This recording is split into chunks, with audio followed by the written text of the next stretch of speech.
তীব্র তাপদাহে পুড়ছে ভারতের বিভিন্ন রাজ্য।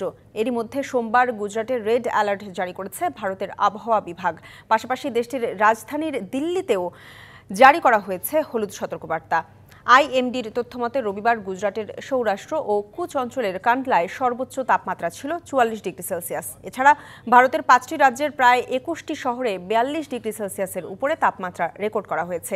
আবহাওয়া দপ্তর জানিয়েছে, দিল্লি ছাড়াও রাজস্থান, মধ্যপ্রদেশ, মহারাষ্ট্র, গুজরাট এবং ওড়িশা জুড়ে ২১টি শহরে তাপমাত্রা বাড়তে পারে। বিহার এবং উত্তরপ্রদেশেও বাড়তে পারে তাপ। এদিকে রাজস্থানের বাড়মেরে তাপ নতুন রেকর্ড করেছে। রবিবার সেখানে সর্বোচ্চ তাপমাত্রা ছিল ৪৫.৬ ডিগ্রি সেলসিয়াস, যা এপ্রিলের প্রথম সপ্তাহে সর্বোচ্চ এবং স্বাভাবিক সময়ের থেকে ৬.৮ ডিগ্রি বেশি।